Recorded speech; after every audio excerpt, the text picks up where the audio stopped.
اعوذ باللہ من الشیطان الرجیم بسم اللہ الرحمن الرحیم یوصیکم اللہ فی اولادکم للذکر مثل حظ الانثیین فإن كن نساء فوق اثنتین فلہن ثلثا ما ترک وَإِنْ كَانَتْ وَاحِدَةٌ فَلَهَا النِّصْفُ وَلِأَبَوَيْهِ لِكُلِّ وَاحِدٍ مِّنْهُمَا السُّدُسُ مِمَّا تَرَكَ إِنْ كَانَ لَهُ وَلَدٌ فَإِنْ لَمْ يَكُنْ لَهُ وَلَدٌ وَوَرِثَهُ أَبَوَاهُ فَلِأُمِّهِ الثُّلُثُ فَإِنْ كَانَ لَهُ إِخْوَةٌ فَلِأُمِّهِ السُّدُسُ من بعد وصیۃ یوصی بها او دین آباؤکم وابناؤکم لا تدرون ایہم اقرب لکم نفعا فریضۃ من اللہ ان اللہ کان علیما حکیما۔ صدق اللہ مولانا العلی العظیم وبلغنا نبیہ ورسولہ الکریم۔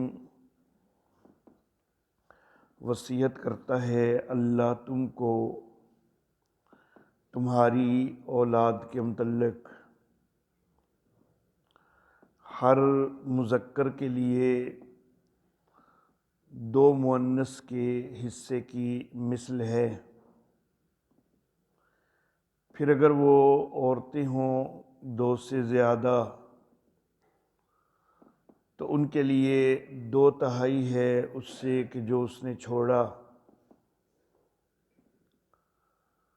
اور اگر ایک ہی ہو تو اس کے لیے نصف ہے، اور اس کے والدین میں سے ہر ایک کے لیے 6واں حصہ ہے اس میں سے کہ جو اس نے چھوڑا اگر اس کی کوئی اولاد ہے۔ پھر اگر اس کی کوئی اولاد نہیں ہے اور اس کے والدین اس کے وارث ہیں تو اس کی ماں کے لیے 3واں حصہ ہے۔ پھر اگر اس کے بہن بھائی ہیں تو اس کی ماں کے لیے 6واں حصہ ہے۔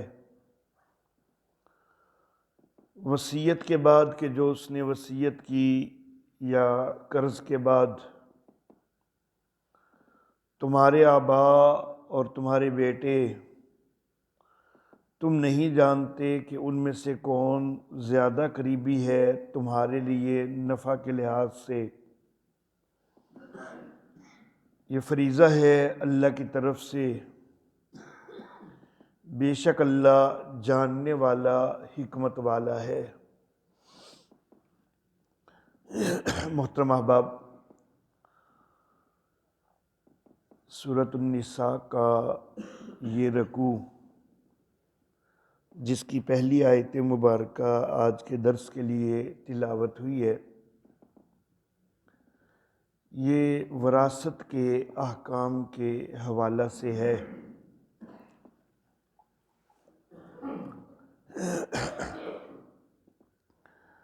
وراثت کے احکام ان کی بڑی ساری تفاصیل ہوتی ہیں، بڑی جزیات ہوتی ہیں، اور ان کے اندر بڑی پیچیدگیاں بھی ہوتی ہیں،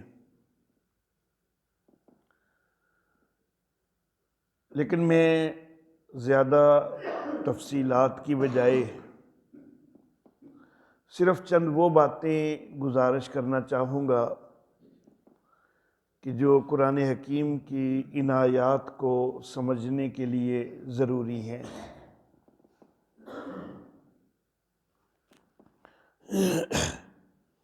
اس حوالہ سے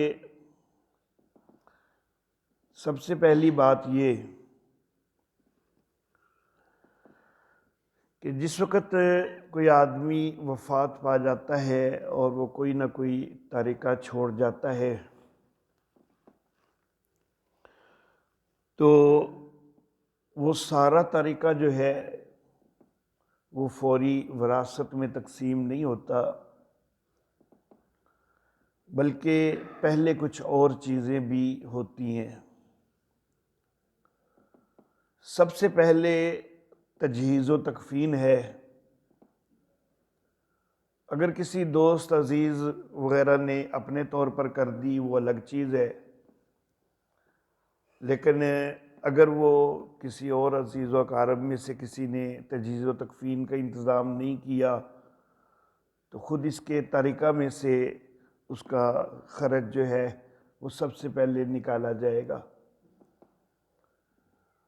تو سب سے پہلے تجہیز و تکفین جو ہے اس کا خرچ وہ طریقہ میں سے الگ کیا جائے گا، نکالا جائے گا۔ اس کے بعد یہ دیکھا جائے گا کہ کیا مرحوم کے ذمہ کوئی قرض تو نہیں ہے۔ اگر اس کے ذمہ کوئی قرض ہو تو سارے قرضے ادا کیے جائیں گے۔ اور میں نے یہ بھی گزشتہ دروس میں عرض کیا ہے کہ اگر کسی نے بیوی کا حق مہر جو ہے اگرچہ وہ جلد از جلد ادا کرنا چاہیے ہوتا ہے شادی کے بعد، لیکن اگر کسی نے بڑی سستی کی ہے اور مرنے تک بھی ادا نہیں کیا تو یہ بھی ایک قرض کی حیثیت رکھے گا، اور وراثت کی تقسیم سے پہلے وہ حق مہر کی ادائیگی بھی ہوگی۔ قرضوں کی ادائیگی کے بعد تیسری چیز وہ وصیت ہے۔ اگر اس نے کوئی وصیت کی ہے تو وہ پہلے نافذ کی جائے گی۔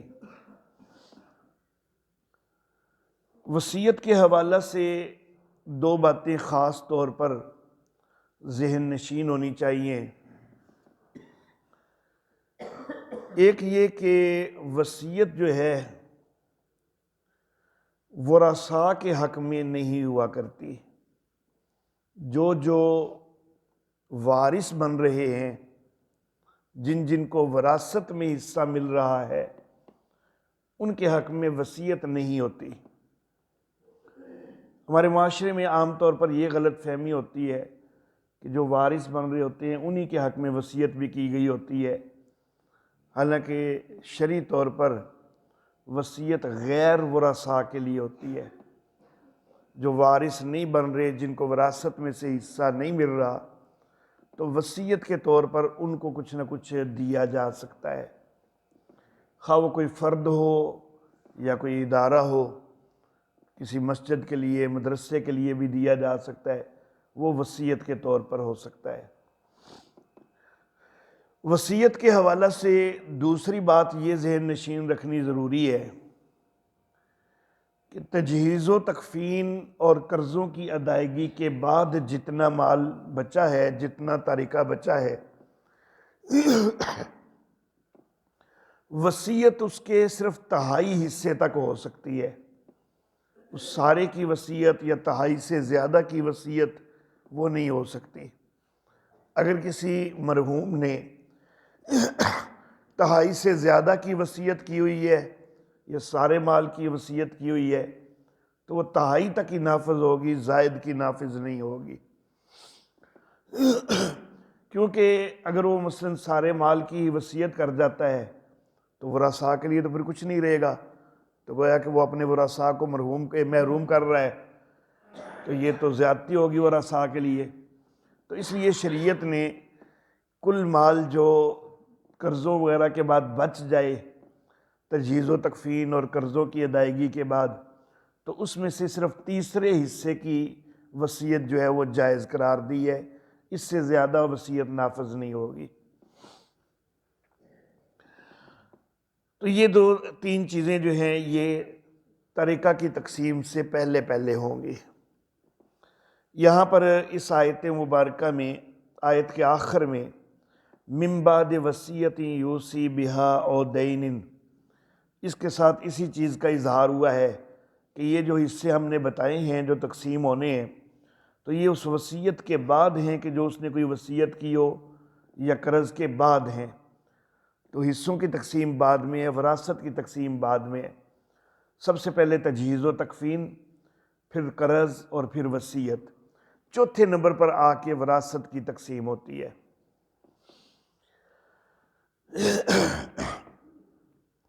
وراثت کی تقسیم کے لیے کئی ساری اصناف ہیں کہ جن کے اندر وراثت تقسیم ہوتی ہے۔ سب سے پہلے ہیں ذوی الفروض، جن کو وراثت ملتی ہے۔ وضاحت میں ابھی انشاءاللہ کرتا ہوں ان کی۔ ذوی الفروض کے بعد ہوتے ہیں عصبات، ان کو وہ وراثت ملتی ہے، عصبات نسبی۔ اس کے بعد عصبہ سببی کو وراثت ملتی ہے، پھر اس کے عصبات کو پھر ذوی الفروض کی طرف رد ہوتا ہے، پھر اس کے بعد ذوی الارحام کی طرف وراثت جاتی ہے، پھر اس کے بعد مول الموالات، پھر مقرلہ بالنسب علی الغیر، پھر جس کے لیے اگر وصیت جو ہے وہ تہائی سے زیادہ کی ہو، پھر آخر پہ اگر پھر بھی بچ جائے تو بیت المال کے لیے، یا اگر بیت المال نہیں ہے تو خاوند یا بیوی کے لیے۔ تو بہرحال وہ لمبی چوڑی تفاصیل ہوتی ہے، لیکن عام طور پر جو نوبت آتی ہے نا تو وہ صرف ذوی الفروض اور عصبات تک ہی آتی ہے۔ اس سے آگے بہت شاذ و نادری کبھی بات چلتی ہے۔ سب سے پہلے ذوی الفروض کو دیا جاتا ہے اور پھر عصبات کو دیا جاتا ہے۔ تو باقی سارے جو اصناف ہیں تو ان کی تفصیل ذکر کرنے کی ضرورت کوئی نہیں ہے، کیونکہ وہ معاملہ شاذ و نادر کبھی پیش آتا ہے، اور وہ علماء کے لیے وہ ساری معلومات ضروری ہیں، عوام کے لیے کوئی اتنی ضروری نہیں ہے۔ تو سب سے پہلے ہیں ذوی الفروض۔ ذوی الفروض ایسے رشتہ دار ہیں، ایسے عزیز و اقارب ہیں کہ جن کے حصے قرآن و حدیث کے اندر تناسب کے ساتھ متعین کیے گئے ہیں۔ تناسب سے مراد کہ فلاں کو نصف ملے گا کل مال کا، یا فلاں کو چوتھائی ملے گا، یا فلاں کو 8واں حصہ ملے گا، یا فلاں کو 2/3 ملے گا، یا فلاں کو 1/3 ملے گا، یا فلاں کو 6واں حصہ ملے گا۔ تو یہ مختلف تناسب ہیں۔ تو وہ سارے اقارب کہ جن کے حصے قرآن و حدیث کے اندر تناسب کے ساتھ متعین کیے گئے ہیں، ان کو کہتے ہیں ذوی الفروض۔ ان کو اصحاب الفرائض بھی کہا جاتا ہے اور ذوی الفروض بھی کہا جاتا ہے۔ پھر ان سے جو وراثت بچ جائے تو وہ عصبات کو دی جاتی ہے۔ ذوی الفروض کے اندر کل 12 رشتہ دار ہیں، جن میں سے 4 مرد ہیں اور 8 خواتین ہیں جو ذوی الفروض ہیں۔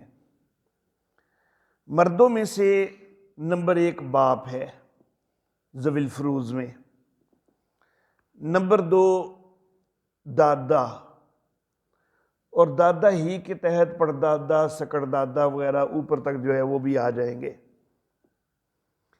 نمبر 3 خاوند، یہ ذوی الفروض میں سے، اگر ایک عورت فوت ہو جاتی ہے تو اس کا خاوند جو ہے وہ ذوی الفروض میں سے ہے۔ اور نمبر 4 مادری بھائی۔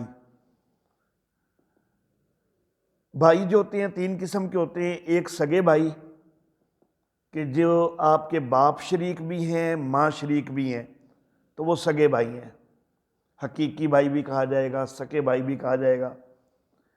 اور ایک ہوتے ہیں پدری بھائی کہ بعض اوقات ایک آدمی نے 2 شادیاں کی ہوئی ہیں، اب دونوں بیویوں سے اولاد ہے، اب دونوں بیویوں سے جو اولاد ہے تو ان کا والد تو ایک ہی ہے، والدائیں الگ ہیں، تو وہ ایک دوسرے کے پدری بہن بھائی بنیں گے۔ اور تیسرے ہوتے ہیں مادری بھائی۔ اگر بعض اوقات یوں ہوتا ہے کہ ایک عورت کی ایک شادی پہلے ہوئی تھی، پھر وہاں سے طلاق یا بیوگی ہونے کے بعد دوبارہ کسی اور جگہ پر شادی ہوئی ہے، پہلے سے بھی اولاد موجود ہے، بعد میں بھی اولاد ہو گئی، تو اس اولاد کی مائیں تو ایک ہیں، باپ الگ الگ ہیں، تو یہ مادری بہن بھائی ہیں۔ تو ذوی الفروز میں نمبر 1 باپ، نمبر 2 دادا، نمبر 3 خاوند، اور نمبر 4 مادری بھائی، یہ 4 مرد ہیں۔ بھائیوں میں جو 3 قسم کے بھائی ہیں، ان میں سے سب سے زیادہ جو تعلق والا ہے وہ تو سگا بھائی ہے، کیونکہ اس کی ماں بھی اور باپ بھی وہی ہے جو آپ کا ہے، تو اس کا تعلق تو سب سے زیادہ ہے۔ اس کے بعد تعلق ہے پدری بھائی کا، کیونکہ نسب جو ہے وہ باپ کی طرف سے چلنا ہوتا ہے، ماں کی طرف سے نہیں چلنا ہوتا۔ اور مادری بھائی آخر پہ آتا ہے، لیکن ذوی الفروز کے اندر مادری بھائی تو ہے، سگا بھائی اور پدری بھائی یہ ذوی الفروز میں نہیں ہے، یہ عصبات میں آئیں گے۔ اور ایک بڑا ہی قریبی رشتہ مردوں کا بیٹا جو بڑا ہی قریبی ہے، تو وہ بھی ذوی الفروز میں نہیں ہے، وہ عصبات میں ہے۔ تم ذوی الفروز کے بعد عصبات کو ملنا ہوتا ہے، ذوی الفروز سے جو بچتا ہے وہ عصبہ کو ملتا ہے۔ لیکن جب بیٹا عصبہ ہوتا ہے نا، تو اللہ رب العزت نے جو سارے حسابات بتلائے ہیں نا، تو اس کو پھر بھی زیادہ مل جاتا ہے، ذوی الفروز سے بچنے کے بعد بھی وہ بیٹے کو اکثر زیادہ مل جایا کرتا ہے۔ تو بہرحال یہ تو ہو گئے 4 ذوی الفروز مردوں میں سے۔ عورتیں جو ہیں وہ 8 ذوی الفروز ہیں۔ سب سے پہلے بیوی، اس کے بعد بیٹی، بیٹا تو ذوی الفروز میں نہیں ہے لیکن بیٹی ذوی الفروز میں ہے۔ اس کے بعد پوتی، اور پوتی کے علاوہ پڑپوتی، سکڑ پوتی وغیرہ وہ بھی اسی کے حکم میں ہے۔ اس کے بعد سگی بہن، اگرچہ سگا بھائی جو ہے وہ ذوی الفروز میں نہیں تھا۔ پھر پدری بہن، جبکہ پدری بھائی ذوی الفروز میں نہیں تھا۔ پھر مادری بہن، پھر ماں، اور پھر دادی نانی یا پردادی پڑنانی، اوپر تک وہ بھی اسی کے حکم میں آ جاتی ہیں۔ تو یہ 8 خواتین ہیں جو ذوی الفروز ہے۔ نمبر 1 بیوی، نمبر 2 بیٹی، نمبر 3 پوتی، نمبر 4 سگی بہن، نمبر 5 پدری بہن، نمبر 6 مادری بہن، نمبر 7 ماں، اور نمبر 8 میں دادی نانی وغیرہ۔ اب اس کے بعد آتے ہیں عصبات۔ ذوی الفروز سے جو بچ جائے وہ عصبات کی طرف جانا ہوتا ہے۔ اور عصبہ ہوتے ہیں 3 قسم کے۔ ایک ہوتے ہیں ان کو کہتے ہیں عصبہ بنفسہ، ایک ہوتے ہیں جن کو کہتے ہیں عصبہ بغیرہ، اور ایک ہوتے ہیں ان کو کہتے ہیں عصبہ ما غیرہ۔ عصبہ بنفسہ یہ میت کے صرف مذکر رشتہ دار ہوتے ہیں، ان میں مؤنث کوئی نہیں آتی، صرف مذکر رشتہ دار، اور ہوتے بھی وہ ہیں کہ میت کی طرف ان کی نسبت کرتے ہوئے درمیان میں کوئی عورت نہیں آتی۔ تو یہ جو ہے سب سے پہلے عصبہ بنفسہ ہی میں ہوتا ہے بیٹا، پھر پوتا، پڑپوتا، سکڑ پوتا، نیچے تک کوئی بھی ہو۔ اگر وہ کوئی نہیں تو پھر باپ عصبہ بنتا ہے، حالانکہ باپ جو ہے وہ ذوی الفروز میں بھی تھا لیکن وہ عصبہ بھی بنتا ہے۔ اس کے بعد دادا، حالانکہ وہ بھی ذوی الفروز میں بھی تھا، پھر وہ عصبہ بھی بنتا ہے۔ دادا، پردادا، سکڑ دادا، اوپر تک کوئی بھی ہو۔ اور اس کے بعد عصبہ ہے سگا بھائی، اور سگا بھائی نہیں ہے تو پھر پدری بھائی، پھر اگر پدری بھائی بھی نہیں تو سگے بھائی کی کوئی اولاد ہے، بیٹا ہے تو وہ، نہیں تو پھر پدری بھائی کا بیٹا، اگر وہ بھی نہیں تو سگے بھائی کا پوتا، وہ نہیں تو پدری بھائی کا پوتا، اسی طرح نیچے تک پڑپوتا، سکڑ پوتا کوئی بھی ہو۔ اگر ان میں سے کوئی بھی نہیں تو پھر باپ کا سگا بھائی یعنی چچا، پھر باپ کا پدری بھائی، مادری بھائی جو ہے وہ اپنا سگا مادری بھائی، سگے بھائی اور پدری بھائی کے بعد جو مادری بھائی تھا وہ ذوی الفروز میں تھا، لیکن باپ کا جو مادری بھائی ہے وہ نہیں آتا ذوی الفروز میں. تو باپ کا سگا بھائی، پھر باپ کا پدری بھائی، پھر آگے ان کی اولادیں، اگر وہ بھی کوئی نہ ہو تو پھر دادے کا سگا بھائی، پھر دادے کا پدری بھائی، پھر ان کی اولادیں وغیرہ، اسی طرح آگے پردادے کا سگا بھائی وغیرہ. تو چونکہ یہ اتنی دور تک معاملہ چلا جاتا ہے نا، تو ان میں سے کوئی نہ کوئی تو ہوتا ہی ہوتا ہے. اور اسبا جس وقت ایک بھی آ گیا نا تو ذوی الفروز میں سے جتنا مال بچتا ہے وہ سارے کا سارا لے لیتا ہوتا ہے. تو اس لیے عموماً جو ہے وہ اس سے آگے وراثت کوئی نہیں چلتی ہوتی، بس انہی کے اندر ذوی الفروز اور اسبات کے اندر ہی مکمل ہو جاتی ہے. کبھی کبھی آتا ہے اسبا سببی کی طرف وغیرہ، وہ کبھی کبھی بات آتی ہے. تو اسبا نسبی جو ہیں ان کے اندر سب سے پہلے ہو گئے اسبا بنفس ہی، جو کہ میں نے ابھی بتا دیے. دوسرے ہیں اسبا بغیر ہی. یہ 4 عورتیں ہیں جو اپنے اپنے بھائی کے ساتھ مل کر اسبا بنتی ہیں. ایک ہے بیٹی، جب میت کا بیٹا موجود ہو تو بیٹی اسبا بنتی ہے اس کے ساتھ مل کر. دوسری ہے پوتی، اگر میت کا پوتا موجود ہے تو پوتی اس کے ساتھ مل کر اسبا بنتی ہے. تیسری ہے سگی بہن، اگر میت کا سگا بھائی موجود ہے تو سگی بہن اس کے ساتھ مل کر اسبا بنتی ہے. اور چوتھی ہے پدری بہن، اگر میت کا پدری بھائی موجود ہے تو میت کی پدری بہن اس کے ساتھ مل کر اسبا بنتی ہے. تو یہ صرف 4 عورتیں ہیں جو اسبا بغیری ہیں. اس کے بعد ہے اسبا ما غیری. اسبا ما غیری یہ صرف 2 عورتیں ہیں، اور یہ اس وقت اسبا بنتی ہیں جب میت کی کوئی بیٹی، پوتی، پڑپوتی وغیرہ موجود ہو. ایک سگی بہن، جب میت کی بیٹی، پوتی، پڑپوتی وغیرہ موجود ہو تو سگی بہن اسبا بنتی ہے. سگی بہن ویسے ذوی الفروز میں بھی ہے، لیکن اگر میت کی کوئی بیٹی، پوتی، پڑپوتی ہو تو سگی بہن اسبا بنتی ہے. اور دوسرا پدری بہن، یہ بھی ذوی الفروز میں بھی ہے لیکن یہ اسبا بھی بنتی ہے جب میت کی بیٹی، پوتی، پڑپوتی وغیرہ کوئی بھی نیچے تک موجود ہو. اس کے بعد ایک بات اور خاص طور پر ذہن نشین ہونی چاہیے. عام طور پر ہمارے معاشرے میں اس چیز کے اندر بڑی غلطی کی جاتی ہے. جس وقت وراثت کا کوئی مسئلہ پوچھنا ہو نا کسی عالم سے، تو جو بھی رشتہ ذکر کرنے ہیں نا تو رشتہ اس مرحوم کی نسبت سے ذکر کرنا ہے جس کی وراثت تقسیم ہو رہی ہے. عام طور پر جو ہے نا لوگ اپنے پاس سے کسی اور نسبت سے ذکر کرنا شروع کر دیتے ہیں. میں اس کی ایک مثال دیتا ہوں تو اس سے بات اچھی طرح سمجھ آ جائے گی. ایک آدمی فوت ہوا، اس کی مثال کے طور پر 2 بیٹے ہیں اور 3 بیٹیاں ہیں، اور اس کی بیوی بھی زندہ ہے جو کہ بیوہ ہوئی ہے. اب جس وقت وراثت کا آپ نے مسئلہ پوچھنا ہے نا تو آپ نے یوں پوچھنا ہے کہ بھئی 2 بیٹیاں ہیں، 2 بیٹے ہیں، 3 بیٹیاں ہیں اور ایک بیوی ہے، بیوہ ہوئی ہے جو. لیکن عام طور پر لوگ پوچھتے کیسے ہیں کہ 2 بھائی ہیں، 3 بہنیں ہیں اور ایک ماں ہے، تو ان میں وراثت کیسے تقسیم ہوگی؟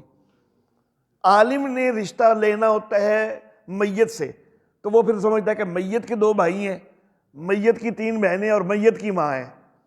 حالانکہ حقیقت میں تو میت کا بیٹا ہے، میت کی بیٹی ہے اور میت کی بیوی ہے. تو یہ رشتے مسئلہ پوچھنے میں غلطی کر دیتے ہیں کہ 2 جی بھائی ہیں، 3 بہنیں ہیں اور ماں ہے، تو وراثت کیسے تقسیم ہوگی؟ تو بھائی پہلے مولوی صاحب کو یہ بتائیں کہ یہ رشتے ہم کدھر سے لے رہے ہیں. اصل طریقہ یہی ہے کہ جب بھی کوئی رشتہ بتانا ہے مسئلہ پوچھنے کے لیے تو وہ میت کی طرف نسبت کرتے ہوئے جو رشتہ بنتا ہے وہ والا بتانا ہے. اچھا جی، اب آتے ہیں آیت مبارکہ کے مفہوم کی طرف. اللہ فرماتے ہیں یوصیکم اللہ فی اولادکم، اللہ تم کو وصیت کرتا ہے تمہاری اولاد کے متعلق. للذکر مثل حظ الانثیین، ہر مذکر کے لیے 2 مؤنث کے حصے کے برابر ہوگا. گزشتہ درس میں نے ایک بات ذکر کی تھی کہ جو اسلام کے بنائے ہوئے قوانین ہیں، اللہ رب العزت کے بتائے ہوئے ہیں،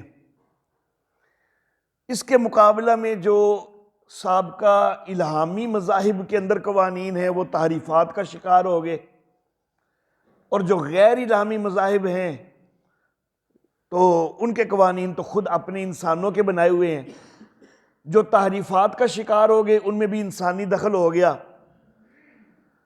تو اللہ رب العزت کا علم کامل ہے، انسان کا علم ناقص ہے، اور انسان جو قانون بناتا ہے اس میں اس کی اپنی جذباتی وابستگی جو ہے نا تو وہ بھی کردار ادا کرتی ہے۔ اللہ رب العزت نے اس آیت مبارکہ کے اندر یہ ارشاد فرمایا ہے کہ آباؤکم و ابناؤکم، تمہارے باپ اور تمہارے بیٹے، لا تدرون ایہم اقرب لکم نفعا، تم نہیں جانتے کہ نفع کے لحاظ سے تمہارے زیادہ قریبی کون ہے۔ تمہاری جذباتی وابستگی کوئی اور کہہ سکتی ہے، اللہ کو زیادہ پتہ ہے کہ کون زیادہ قریبی ہے اور کس کا کتنا حق ہونا چاہیے، یہ اللہ کو زیادہ پتہ ہے۔ تو انسان جو قوانین بناتے ہیں ان کے اندر کم علمی ہوتی ہے اور جذباتی وابستگی ہوتی ہے۔ کم علمی کی وجہ سے قوانین ناقص رہ جاتے ہیں اور جذباتی وابستگی کی وجہ سے منصفانہ نہیں رہتے، عدل سے ہٹ جاتے ہیں۔ اسلام نے جو قوانین بتائے ہیں وہ کامل بھی ہیں، جامع بھی ہیں، نامکمل نہیں ہیں، اور وہ عدل کے بھی مطابق ہیں۔ تو اب یہاں پر جہاں سے بات شروع ہو رہی ہے تو پہلا ہی بظاہر یوں ہے کہ وہ عدل کے مطابق کوئی نہیں، للذکر مثل حظ الانثیین، ہر مذکر کے لیے دو مؤنث جتنا حصہ ہوگا، عدل کدھر گیا؟ تو یہ اعتراض ہو جاتا ہے کہ آپ تو بڑے دعوے دار تھے کہ اسلام کے قوانین عدل والے ہیں، تو یہ تو پہلا ہی جو ذکر ہوا تو وہی عدل سے ہٹا ہوا ہے۔ تو میرے محترم احباب، یہ عدل سے ہٹا ہوا نہیں ہے۔ اسلام نے اگر بیٹی کا حصہ نصف دیا ہے بیٹے کی نسبت، بیٹے کو بیٹی کی نسبت اگر دگنا دیا ہے تو کئی اور چیزوں کا بھی تو لحاظ ہوتا ہے نا۔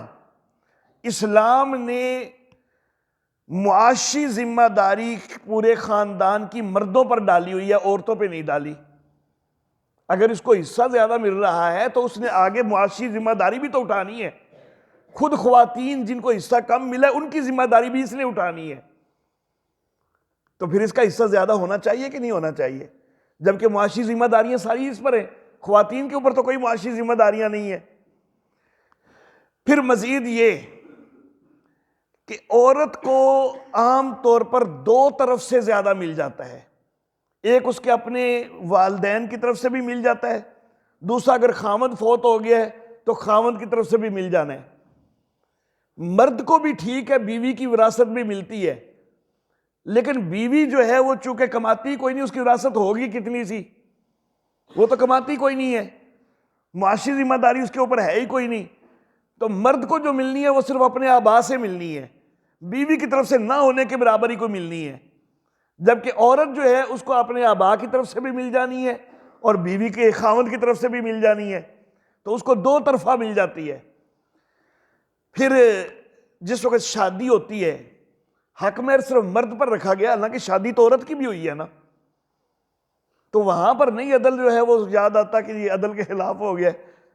تو یہ اصل معاملہ یہ ہے کہ یہ صرف اسلام کو بدنام کرنے کے لیے پروپیگنڈے کیے جاتے ہیں کہ جی اسلام نے دیکھو جی بیٹیاں تو صحیح ادے کر چڑے نے، تو یہ بدنام کرنے کے لیے سازشیں ہیں، اصل میں یہ بالکل عدل کے مطابق ہیں۔ تو للذکر مثل حظ الانثیین، میں نے کہا تھا نا کہ بیٹی بیٹے کے ساتھ مل کر عصبہ بنتی ہے، اگر میت کا بیٹا بھی ہے اور بیٹی بھی ہے تو یہ مل کر عصبہ بنیں گے، اور تقسیم اس طرح ہوگی کہ مثال کے طور پر میں نے پہلے کہا کہ دو بیٹیاں ہیں اور تین بیٹے ہیں، تو دو کو دگنا کر لیں یعنی چار کر لیں، دو بیٹے ہیں اس کو دگنا کر لیں، اور تین بیٹیاں ہیں ان کو سنگل رہنے دیں، تو 7 حصے ہو جائیں گے، دو بیٹے اور تین بیٹیاں، تو 2 کی بجائے 4 ہو جائیں گے، دگنا کر لیں اور 3 بیٹیاں کو اسی طرح رہنے دیں تو یہ 7 ہو جائیں گے۔ تو گویا کہ 7 حصے کر کے تو دونوں بیٹوں کو 2 حصے دے دیے جائیں، تینوں بیٹیوں کو ایک ایک حصہ دے دیا جائے۔ اللہ اللہ، تو اس طرح یہ تقسیم ہوگی۔ تو اس حالت میں بیٹی اسبہ بن رہی ہے، بیٹا بھی اسبہ بن رہا ہے۔ فَإِن كُنَّ نِسَاءً فَوْقَ اثْنَتَيْنِ، پھر اگر وہ عورتیں ہوں یعنی بیٹیاں ہوں، عورتوں سے مراد یہاں پر بیویاں نہیں ہیں، بیٹیاں مراد ہیں، کیونکہ پیچھے بات چل رہی ہے یوصیکم اللہ فی اولادکم، اولاد کی بات چل رہی ہے، اولاد میں جو عورتیں ہیں تو وہ بیٹیاں ہیں، اور پھر پوتیاں بھی اس کے حکم میں آ جاتی ہیں۔ فوق اثنتین، دو سے زیادہ، تو یہاں پر لفظ اگرچہ فوق اثنتین ہے لیکن دو کا حکم بھی وہ دیگر دلائل موجود ہیں، تفصیل بڑی لمبی چوڑی ہے، اس کی ضرورت علماء کو ہوتی ہے، تو وہ یہاں پر بیان کرنے ضروری کوئی نہیں، دو کے لیے بھی اور دو سے زیادہ کے لیے بھی۔ مسئلہ یہی ہے کہ ان کے لیے ثلثا ما ترکا، جو میت نے چھوڑا ہے اس کا 2/3 ہوگا۔ وَإِن كَانَتْ وَاحِدَةً، اور اگر بیٹی ایک ہی ہے فَلَهَا النِّصْفُ، تو پھر اس کے لیے آدھا ہوگا۔ تو یہ بیٹی کے 3 احوال یہاں پر ذکر ہوئے ہیں، اب ان کو اچھی طرح سمجھ لیجیے۔ بیٹی کا ایک حال یہ ہوتا ہے کہ اگر بیٹی اکیلی ہے، ساتھ بیٹا کوئی نہیں، دوسری بیٹی بھی کوئی نہیں، بس اکیلی ایک بیٹی ہے، تو اس کو کل مال کل ترکہ کا نصف مل جائے گا۔ اگر بیٹی اکیلی ہو، ساتھ بیٹا کوئی نہ ہو، تو کل ترکہ کا نصف اس کو مل جائے گا۔ اگر بیٹیاں 2 یا 2 سے زیادہ، یہ دوسرا حال، بیٹیاں 2 یا 2 سے زیادہ ہوں تو ان کو کل ترکہ کا 2/3 مل جائے گا، یعنی کل ترکہ کے 3 حصے کر کے 2 حصے ان کو دے دیے جائیں گے۔ تو ایک ہو تو اس کو نصف ملے گا، 2 ہوں، 3 ہوں، 4 ہوں، 5 ہوں، جتنی بھی زیادہ ہوں، 2 یا 2 سے زیادہ ہوں تو کل مال کا 2/3 ان کو مل جائے گا۔ اور اگر بیٹیوں کے ساتھ بیٹے بھی موجود ہیں تو پھر اس کا طریقہ میں پہلے بتا چکا ہوں کہ بیٹوں کے حصے کو دگنا اور بیٹیوں کو نصف، ان کی نسبت وہ کر کے تو اس حساب سے تقسیم ہو جائے گا۔ تو یہ بیٹیوں کے حصے ہوتے ہیں۔ پوتیاں جو ہیں وہ بھی بیٹیوں ہی کے حکم میں ہوتی ہیں، تو پھر ان کے حصے بھی اسی طرح ہوں گے کہ اگر اکیلی پوتی ہے جبکہ ساتھ بیٹی بھی کوئی نہیں، بیٹا بھی کوئی نہیں، پوتا بھی کوئی نہیں، دیگر پوتی بھی کوئی نہیں، صرف ایک پوتی ہے، تو اس کو نصف ملے گا۔ جس طرح اکیلی بیٹی کو نصف ملتا ہے اسی طرح اکیلی پوتی ہے تو اس کو بھی نصف ملے گا۔ اگر پوتیاں 2 یا 2 سے زیادہ ہیں جبکہ بیٹا بیٹی بھی کوئی نہیں اور پوتا بھی کوئی نہیں تو پھر ان کو 2/3 ملے گا۔ جس طرح بیٹیاں 2 یا 2 سے زیادہ ہو جائیں تو ان کو 2/3 ملتا ہے۔ اور اگر پوتی کے ساتھ پوتا ہے جبکہ بیٹا بیٹی موجود کوئی نہ ہو، پوتی ہے اور ساتھ پوتا ہو، تو پھر وہ للذکر مثل حظ الانثیین، پھر وہ اسبہ بن جائے گی پوتی پوتے کے ساتھ مل کر۔ تو اس کا طریقہ جو ہے وہ پہلے بتایا جا چکا۔ تو یہ 3 صورتیں تو پوتی کی بالکل وہی آ گئی جو کہ بیٹی والی ہیں، لیکن پوتی کی 3 صورتیں اور بھی بنتی ہیں، کیونکہ بعض اوقات کوئی بیٹی بھی تو ساتھ موجود ہو سکتی ہے، یا زیادہ بیٹیاں بھی موجود ہو سکتی ہیں، یا بیٹا بھی موجود ہو سکتا ہے۔ تو ان صورتوں میں کیا کیا جائے گا؟ دیکھیں، شریعت میں بیٹیوں اور پوتیوں کے لیے مجموعی طور پر ہے 2/3، اگر وہ 2 یا 2 سے زیادہ ہوں تو ان کے لیے مجموعی طور پر ہے 2/3، 2/3۔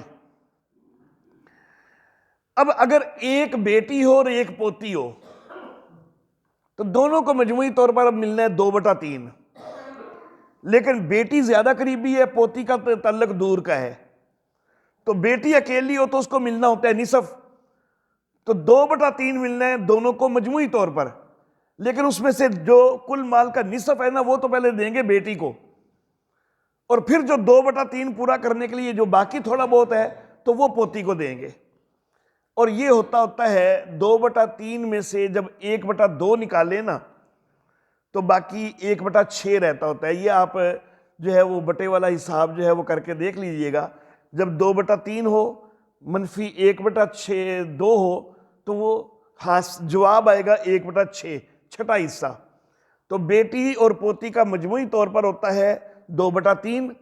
جب بیٹی بھی موجود ہے، پوتی بھی ایک موجود ہے، تو بیٹی کو 1/2 مل جائے گا، نصف مل جائے گا، اور 2/3 پورا کرنے کے لیے باقی جو 1/6 ہے وہ پوتی کو مل جائے گا۔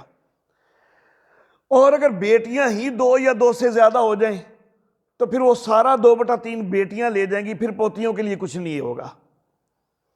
اور اگر ساتھ بیٹا موجود ہے تو بیٹا چونکہ اسبہ بن کے سارا کچھ سمیٹ لیتا ہے تو نیچے نہیں جانے دیتا، تو پھر بیٹیوں کے لیے کچھ نہیں ہوگا، پوتیوں کے لیے کچھ نہیں ہوگا۔ تو یہ 6 حال ہو جاتے ہیں پوتیوں کے، تو وہ بھی اسی آیت مبارکہ کے تحت ہوتے ہیں۔ وَلِأَبَوَيْهِ لِكُلِّ وَاحِدٍ مِّنْهُمَا السُّدُسُ، اور اس کے والدین میں سے ہر ایک کے لیے چھٹا حصہ ہے، یعنی والد کا بھی چھٹا حصہ، والدہ کا بھی چھٹا حصہ، میت کے والد والدہ۔ مما ترکا، جو اس میت نے چھوڑا، ان کان لہو ولد، اگر اس میت کا کوئی اولاد موجود ہے۔ دیکھیں ولد کا جو لفظ ہوتا ہے نا، یہ بیٹے کے لیے بھی ہوتا ہے، بیٹی کے لیے بھی ہوتا ہے۔ صرف بیٹا ہو نا تو اس کے لیے لفظ ابن ہوتا ہے، جس کی جمع ابنا آتی ہے، اور صرف بیٹی ہو نا تو اس کے لیے لفظ ہے بنت، جس کی جمع ہے بنات۔ اور ولد جو ہے یہ بیٹے کے لیے بھی آتا ہے، بیٹی کے لیے بھی آتا ہے، اس کی جمع ہے اولاد۔ اولاد میں اب سب شمار کرتے ہیں نا، بیٹے اور بیٹیاں، تو ولد میں بھی بیٹا بھی آ جاتا ہے، بیٹی بھی آ جاتی ہے۔ تو اگر کوئی میت کا بیٹا بیٹی موجود ہے تو پھر والدین کے لیے چھٹا حصہ ہو جائے گا۔ فَإِن لَمْ يَكُنْ لَهُ وَلَدٌ، اگر کوئی اس کی اولاد کوئی نہیں ہے، بیٹا بیٹی پوتا پوتی وغیرہ کوئی بھی موجود نہیں ہے، وَوَارِثَهُ أَبَوَاهُ، اور اس کے والدین ہی اس کے وارث بن رہے ہیں، فَلِأُمِّهِ الثُّلُثُ، تو پھر اس کی ماں کے لیے 1/3 ہوگا، اور باقی جو ہے وہ باپ کے لیے ہو جائے گا۔ یہاں پر باپ جو ہے وہ اسبہ بن جائے گا، باقی اس کو مل جائے گا۔ فَإِن كَانَ لَهُ إِخْوَةٌ، اور اگر میت کے کوئی بہن بھائی موجود ہیں، فَلِأُمِّهِ السُّدُسُ، تو پھر ماں کے لیے چھٹا حصہ ہوگا۔ میت کے بہن بھائی 2 یا 2 سے زیادہ ہوں، اخوہ جو ہے یہ واحد کا تقاضا نہیں کر رہا، یہ 2 یا 2 سے زیادہ ہوں گے، خواہ وہ سارے بھائی ہوں، خواہ وہ ساری بہنیں ہوں، خواہ وہ ملے جلے ہوں، خواہ سگے ہوں، پدری ہوں، مادری ہوں، کسی بھی طرح کے میت کے اگر 2 بہن بھائی موجود ہیں یا 2 سے زیادہ بہن بھائی موجود ہیں تو پھر ماں کے لیے چھٹا حصہ ہو جائے گا۔ تو اب ماں کے حصے جو ہیں ان کو ہم ذرا الگ سے ذکر کرتے ہیں۔ میت کے اگر کوئی بیٹا موجود ہو، بیٹی موجود ہو، پوتا پوتی پڑپوتا پڑپوتی کوئی نیچے تک موجود ہو، یا میت کے 2 بھائی یا 2 بہنیں یا ملے جلے کوئی بھی 2 یا 2 سے زیادہ ہوں، سگے پدری مادری کسی بھی طرح کے، تو ایسی ساری صورتحال میں ماں کا حصہ سدس ہوتا ہے، چھٹا حصہ ہوتا ہے۔ اور اگر میت کا صرف باپ موجود ہے، اور اگر میت مرد تھی تو اس کی بیوی موجود ہے، اگر میت جو ہے وہ عورت تھی تو خامند موجود ہے، اس کو کہتے ہیں اب اور احد الزوجین موجود ہے۔ زوجین ہوتے ہیں نا میاں بیوی، تو ان میں سے ایک فوت ہو گیا اور دوسرا زندہ موجود ہے، تو احد الزوجین موجود ہے اور باپ موجود ہے اور ماں موجود ہے۔ تو ایسی صورت میں ماں کو ثلث ما بقیہ ملتا ہے۔ ثلث ما بقیہ کا مطلب یہ کہ باقی ذوی الفروض کو پہلے دے دیں گے اور پھر جو باقی بچے گا اس میں سے تیسرا حصہ ماں کو ملے گا۔ اور اگر یہ جتنے ذکر ہوئے ہیں، بیٹا بیٹی پوتا پوتی بھی کوئی نہیں، 2 بہن بھائی بھی کوئی نہیں، اور اب اور احد الزوجین والا معاملہ بھی کوئی نہیں، تو پھر ماں کو ثلث کل ملے گا، کل مال کا تیسرا حصہ ملے گا۔ اور اس کے بعد جو باپ ہے تو باپ کے 3 احوال ہوتے ہیں۔ اگر میت کا بیٹا پوتا پڑپوتا وغیرہ کوئی نیچے تک موجود ہو تو پھر باپ کو ملتا ہے سدس، چھٹا حصہ۔ اگر میت کی بیٹی پوتی پڑپوتی وغیرہ کوئی نیچے تک موجود ہو تو پھر باپ کو سدس بھی ملتا ہے اور باپ اسبہ بھی بنتا ہے۔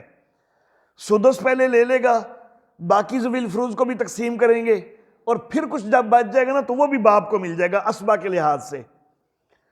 اور اگر میت کا نہ کوئی بیٹا نہ کوئی بیٹی نہ پوتا نہ پوتی کوئی بھی نیچے تک موجود کوئی نہیں، تو پھر باپ صرف اسبہ بنتا ہے۔ تو یہ 3 احوال باپ کے ہیں۔ دادا کے احوال بھی باپ ہی کی طرح ہوتے ہیں، لیکن وہ 3 کی بجائے 4 ہوتے ہیں۔ اگر میت کا بیٹا پوتا پڑپوتا وغیرہ کوئی نیچے تک موجود ہو تو پھر دادا کو سدس ملے گا، جس طرح باپ کو سدس ملا۔ اگر میت کی بیٹی پوتی پڑپوتی وغیرہ کوئی نیچے تک موجود ہو تو پھر دادا کو سدس بھی ملتا ہے اور وہ اسبہ بھی بنتا ہے، جس طرح باپ کے لیے دونوں چیزیں بنی تھی۔ اور اگر میت کا نہ بیٹا بیٹی ہے نہ پوتا پوتی کوئی نیچے تک نہیں، تو جس طرح باپ اسبہ بنتا ہے اسی طرح دادا بھی اسبہ بنتا ہے۔ یہ 3 حال تو بالکل باپ والے ہو گئے، لیکن چوتھا حال یہ ہے کہ اگر میت کا باپ بھی موجود ہے دادا بھی موجود ہے تو پھر باپ کو تو وراثت ملے گی، دادا کو نہیں ملے گی۔ تو میت کا باپ موجود ہونے کی شکل میں دادا محروم ہو جائے گا۔ اللہ اللہ۔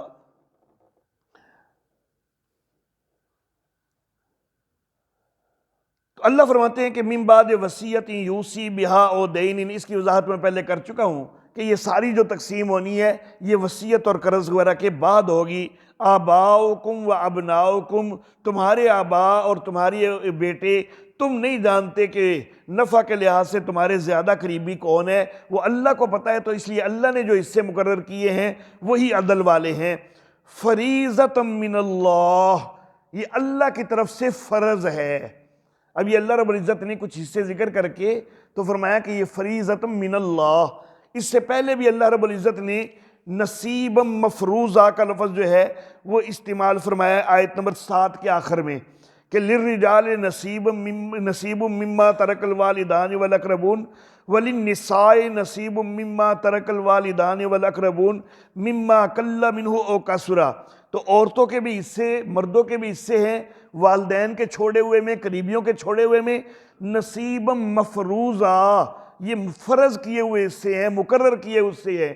تو جن کو اللہ رب العزت خود فرض کہہ رہے ہیں تو اس کی اہمیت کتنی ہوگی۔ ایک چیز جو ویسے صرف قرآن پاک میں ایک حکم ذکر ہو جائے نا تو وہ فرض ہو جاتا ہے، تو جس کو اللہ نے باقاعدہ فرض کا لفظ استعمال کیا ہو تو وہ کتنا مؤکد فرض ہے پھر۔ اور اسی لیے اس علم کو علم الفرائض کہتے ہیں۔ حالانکہ فرض تو نمازوں کے اندر بھی ہوتے ہیں، فرض جو ہے وہ زکوٰۃ کے اندر بھی مقدار فرض ہوتی ہے، فرض حج کے اندر بھی موجود ہیں، تو لیکن اس علم کو علم الفرائض کہا جاتا ہے۔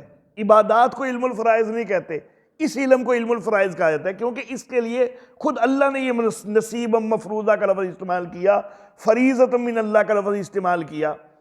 تو جب یہ اتنا مؤکد فرض ہے تو پھر ہم بہنوں سے کیوں پوچھنے لگ جاتے ہیں کہ تم نے وراثت لینی ہے یا نہیں لینی؟ بھائی اللہ نے مقرر کیے ہوئے حصے مقرر کیے ہیں، فرض ہے، تو تم نے ان کو دینا ہی دینا ہے۔ پوچھنا غلط ہے، سراسر حرام ہے، شدید گناہ ہے یہ پوچھنا کہ تو نے حصہ لینا ہے یا نہیں لینا، یہ حرام ہے 100%، یہ پوچھنا قطعاً جائز نہیں ہے۔ بہنوں نے تو آگے چلو بھائی کا منہ رکھنے کے لیے کہہ دینا ہے، چل پھر بھائی تو ہی لے، انہوں نے تو اس کا دل رکھنے کے لیے کہہ دینا ہے، لیکن یہ پوچھنا ہی حرام ہے کہ تم نے لینا ہے یا نہیں لینا۔